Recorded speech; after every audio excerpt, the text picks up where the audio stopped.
des baguettes à l'ail. Voilà, donc là, la pâte à baguette a monté. Donc là, c'est toujours la même base. 500 g de farine, 320 g d'eau, un sachet de préparation pâte à pain. Si vous n'avez pas encore essayé de levure, vraiment, allez-y. Elles sont juste excellentes. Donc, vous avez une bonne pousse, vous avez une pâte qui ne donne pas de brûlure d'estomac. Vraiment, c'est fantastique. Voilà, donc là, ça cuit bien. On va diviser en 3. Hop. Un tout petit peu de farine.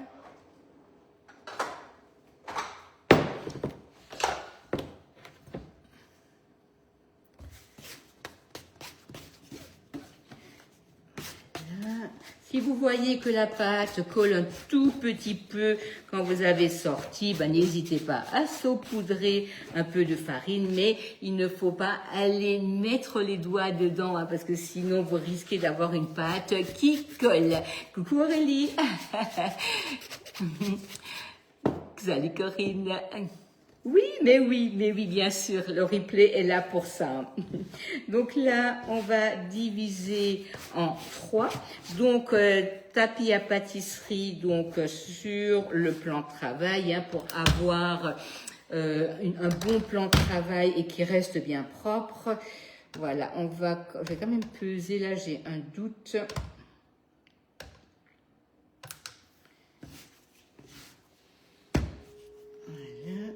Donc 230. Hop.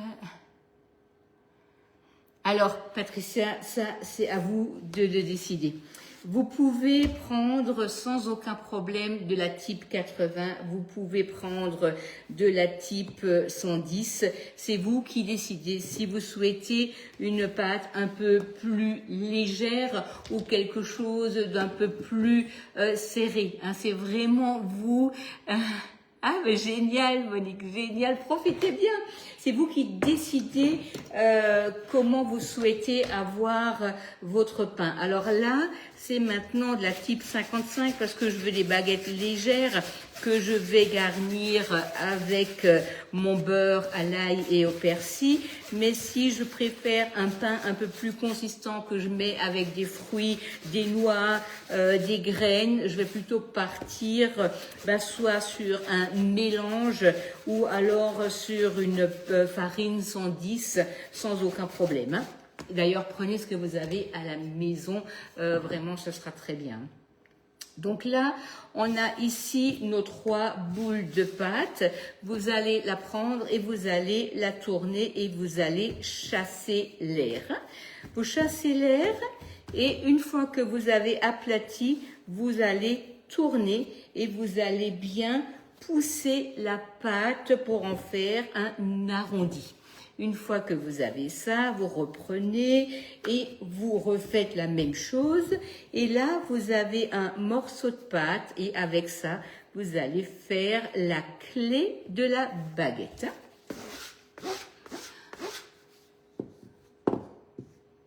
Génial, super, super. Merci Laurence pour votre retour. Oui, alors les fours, c'est quelque chose que c'est pas évident de bien se rendre compte que la position du four est importante et qu'on n'utilisera pas la même position pour tout. Mais je vous en prie, avec plaisir.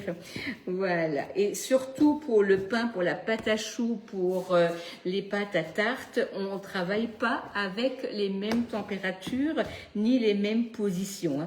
Une tarte, pour qu'elle soit bien cuite, il faut que le fond il puisse cuire correctement. Et c'est pareil pour le pain et pour la pâte à choux. On a parfois l'impression que notre four n'est pas bien, mais non, parfois c'est juste la position qui n'est pas bien. Alors Julie, alors là, vraiment, ça c'est une question qui est vraiment hyper importante parce que quand j'ai commencé chez Guy de Marle, on avait la chance que tout le monde commençait donc avec la gamme pain, on connaissait pas encore du tout les techniques et on avait un boulanger, enfin on a toujours encore 2 chefs, mais à l'époque on en avait 3 et tout ce que j'ai appris sur le pain, je l'ai appris grâce à Guy de Marle et grâce au fait d'en faire beaucoup. Donc plus on avait des formations là-dessus et au fur et à mesure des formations et des années, il y a la technique qui est apprise et il y a bien entendu les habitudes de faire et l'intérêt qu'on porte à quelque chose, puisqu'à ce moment-là, on va commencer par s'y intéresser, par lire et par apprendre. Donc vraiment, moi je dis merci Guy de Marle parce que tout ce que j'ai appris, c'est vraiment dans cette belle entreprise. Hein. Donc vraiment, je t'espère autant de plaisir, Julie, que moi j'ai eu durant toutes ces années et donc des années encore à venir, hein, puisque je n'ai pas l'intention de m'arrêter. Voilà. Donc on va un peu. Donc surtout, vous n'écrasez pas le pain. Hein, vous faites comme une pâte à modeler, vous l'allongez, mais vous n'écrasez pas. Hein. Voilà. Là, on a nos 3 baguettes. Donc là, comme je vais mettre un beurre d'escargot dedans, je ne vais pas les mouiller pour mettre de la graine. Par contre, j'aime bien du coup les fariner pour avoir vraiment une belle différence de couleur. Et du coup, là, on farine, on va inciser et on va laisser encore un peu lever.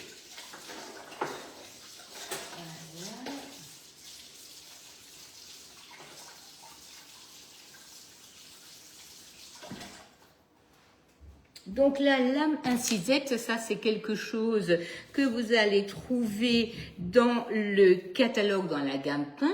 La lame incisette ne se tient pas droit, elle se tient toujours un peu en biais pour bien rentrer dans la pâte. Et vous voyez en fait mon pain va s'ouvrir vraiment hyper vite. Vous voyez là, il se dégage déjà. Et ça, c'est vraiment génial. Le pain, c'est juste fantastique. Merci Francine, c'est génial. Je suis ravie. En tout cas, le pain, je suis comme Obélix qui est tombé dans la marmite. Hein, donc, moi, je suis tombée dans le pain, je pense. Quand j'ai commencé chez Guy de Marle, on sortait la gamme pain, on sortait les levures. Et vraiment, je crois que je suis tombée amoureuse de cette gamme. Et c'est vraiment génial les résultats qu'on peut obtenir. Donc,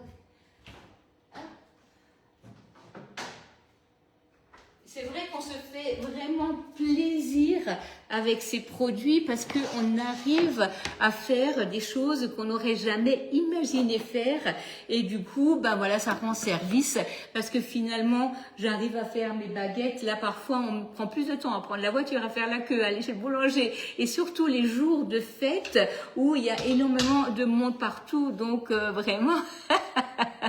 Mais oui, Patty, mais oui, tu vas y arriver, ne t'inquiète surtout pas.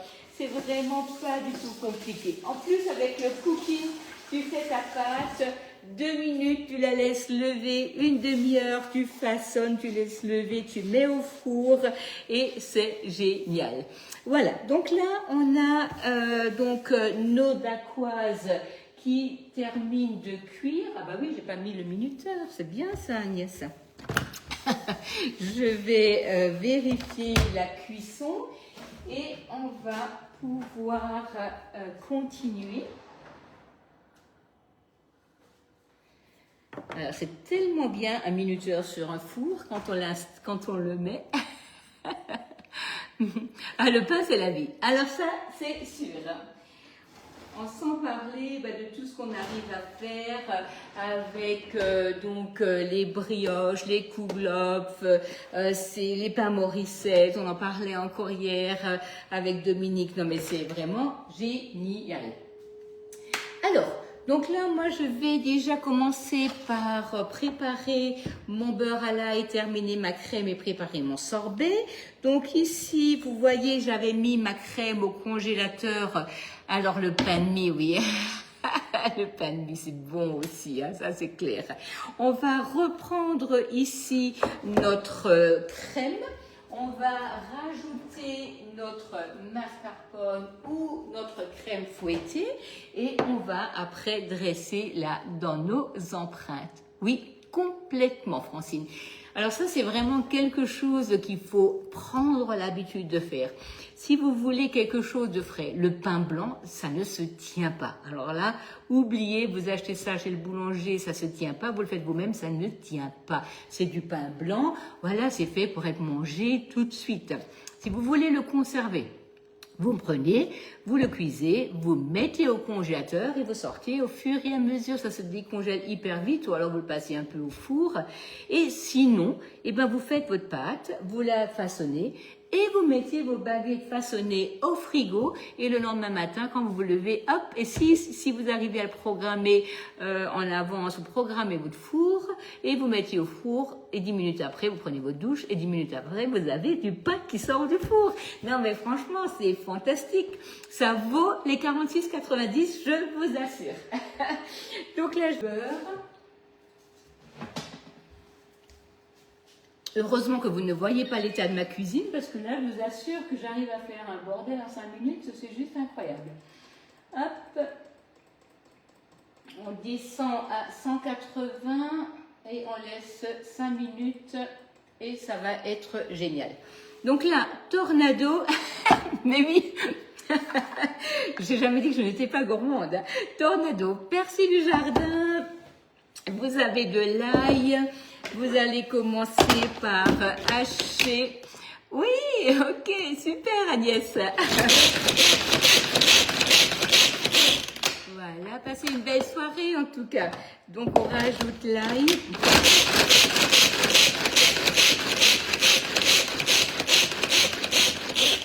Et là, ça sent bon l'ail, hein, je vous assure.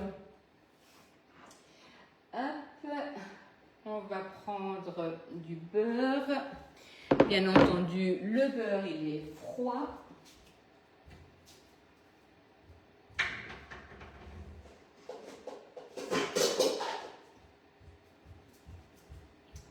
Donc du beurre demi-sel, on va le mélanger donc ici à notre persillade. J'ai juste, il est un peu trop froid pour que je puisse mélanger tout ça. Sinon, je vais m'arracher, moi, mon épaule. Je vais le mettre un tout petit coup dans le four. Ça va aller très vite. On va le mélanger et on va pouvoir remplir nos baguettes. Donc, les baguettes que vous pouvez repasser, vous, à n'importe quel moment au four. Hein, ça va très, très bien. Il faut surtout pas hésiter à les faire en avance et à les mettre au congélateur.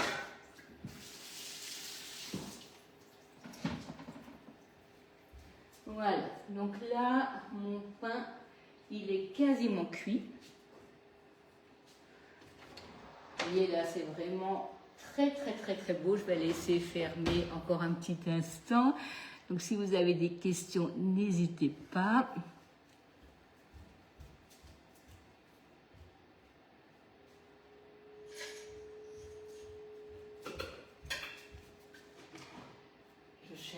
Avant la pistache.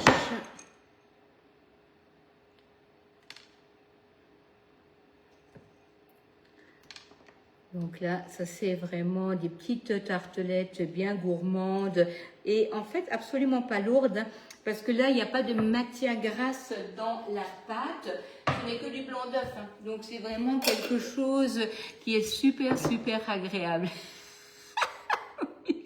Alors, Christine, quand il rentre, parfois, bon là, il est là parce qu'il travaille dehors, il me dit « Ah, t'as fait un live !» Ah oui, la vaisselle. Mais comme il n'est pas du tout... Le chef du lave-vaisselle, c'est lui. Donc voilà, il ne faut jamais empêcher, comment je vous disais avant, les maris de travailler dans la cuisine, et je vais me critiquer, hein, surtout, pour qu'ils continuent à le faire. Et je vous assure, c'est bien parce que ça aide. Et moi, je fais autre chose, je fais les photos, je goûte, voilà. Voilà, donc là, vous avez les baguettes, hein, donc ça, c'est génial. Alors mon beurre est un peu trop froid, je vais vite le placer au four. Regardez comme c'est beau. C'est vraiment, ça fait quand même vraiment super envie. On a un beau pain là, vous avez une odeur là qui arrive vers moi. C'est juste fantastique. Alors, voilà. Hop, il me faut une planche.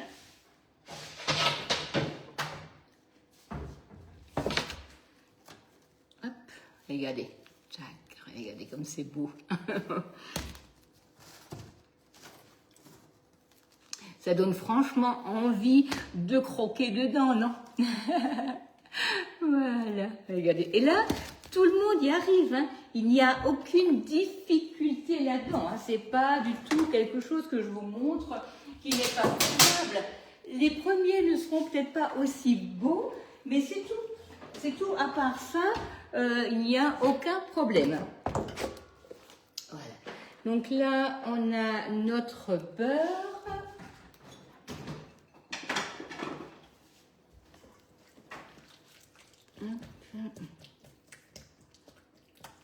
Je vais mélanger avec l'ail et le persil et on va pouvoir les remplir. Donc un beurre pommade, hein, donc là je ne l'ai pas fait fondre, je l'ai juste mis un peu à ramollir parce que bien entendu je l'ai sorti un peu tard, n'est-ce pas?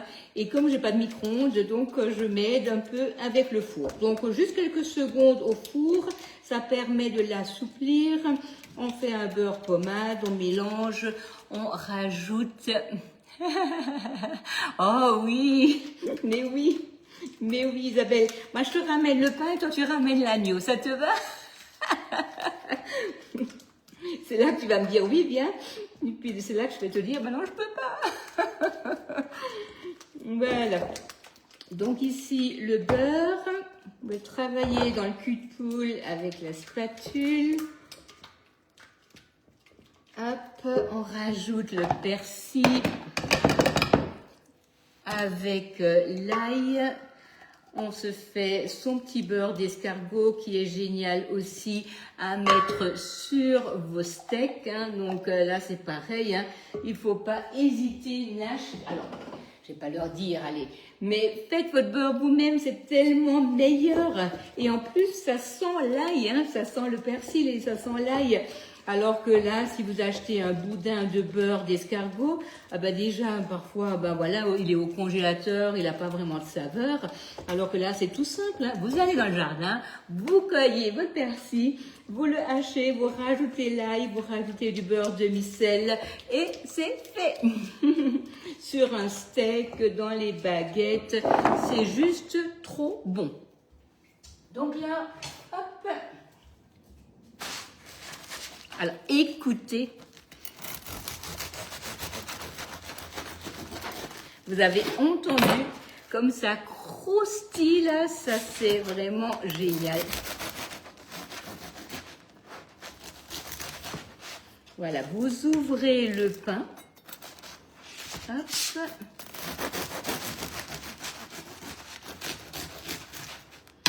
vous mettez le beurre. Et là, vous attendez quelques instants parce qu'il faut bien entendu pas mettre le pain non plus bouillant au congélateur. Vous attendez que ce soit à peine refroidi. Et là, hop, vous l'emballez, enfin vous le mettez au congélateur quand c'est gelé, vous les emballez et vous les sortez quand vous en avez besoin. Et franchement, ça, c'est un succès assuré, je vous assure. À part de ne plus embrasser, ben voilà, votre mari, hein, sinon à part ça, tout va bien. Après avoir mangé de l'ail, il paraît qu'il faut croquer un morceau de grain de café pour enlever l'odeur de l'ail. Bon, alors si vous mangez tous les deux la même chose, il n'y a pas de souci. Hein. Tu m'étonnes, Nathalie. Mais oui, c'est sûr. Hein. Le mien, il gargouille aussi avec les odeurs là que j'ai sous le nez. C'est vraiment... Ça, c'est de la torture, en fait. Voilà. Je me torture toute seule. Ok. Donc là, on a notre baguette à l'ail et au persil. Donc, à mon avis, il va bien falloir que j'en laisse une dehors parce que Marino est déjà venu zioter là juste avant ce que je faisais. Donc, à mon avis, il va pas avoir envie que je mette tout au congèle. Mais voilà, il n'y a pas de souci, je vais en laisser une. Ce sera vite refait, il n'y a pas de problème. Donc, comme je vous disais avant, la dacquoise, je vais vous rajouter la photo et la vidéo